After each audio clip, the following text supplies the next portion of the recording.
Every once in a while we will have a client that could be a business or could be an individual that has somebody that's causing harm or harassment or doing something that's annoying or disrupting their life or their business. It could be one business causing harm to another business or annoying the other business, or it could be somebody as simply as a resident in their neighborhood that's causing them harm, harassing them. There's a mechanism in the law called getting an injunction of harassment against those people that are doing those annoying things to you.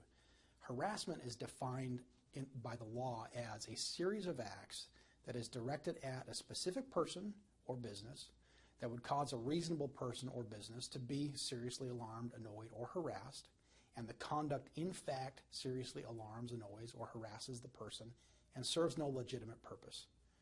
It's kind of a little bit complex in thinking about it, but it's really pretty simple. If you need an injunction of harassment against a business that may be doing something that's annoying and disrupting your business, or against a neighbor that may be doing something to cause you annoyance or harassment, you go to the court and seek an injunction of harassment. And the judge is going to look at these few factors. Number one, the judge is going to ask himself, well, is it a series of acts? The courts have found that a series of acts needs to be at least two events. It can't just be a one-time thing where your neighbor drove by your house, honked his horn, and yelled at you. It has to be more than one. It has to be, number two, something that would annoy a reasonable, objective person. If the judge determines, hey, what they did really wasn't bad and normal people aren't going to be annoyed by it, the judge isn't going to grant your injunction against harassment. If it's something that the judge will look at and say, yeah, you know what, that would annoy most people, then the judge will get over that hurdle. The next question is going to be, did it in fact annoy or harass you? If it's something that the judge does feel would normally annoy or harass somebody, but you in fact weren't annoyed by it and thought it was kind of funny, it won't meet the burden for an injunction of harassment.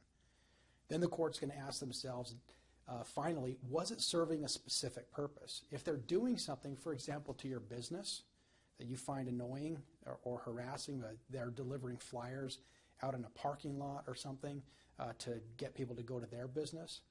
If it's directed at your business, the court's going to look at it and say, hey, they are specifically doing something that's directed at that business, specifically to annoy you.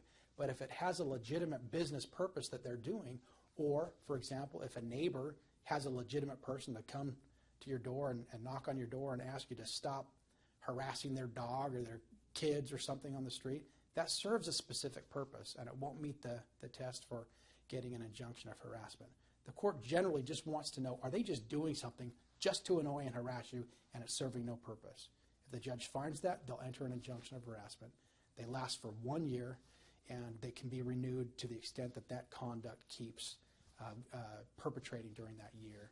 We here at Denton Peterson have experience with this, both seeking them and also defending them if you find yourself in a situation where you are being served with an injunction of harassment. We'll be happy to help you to the extent that you find yourself in that situation.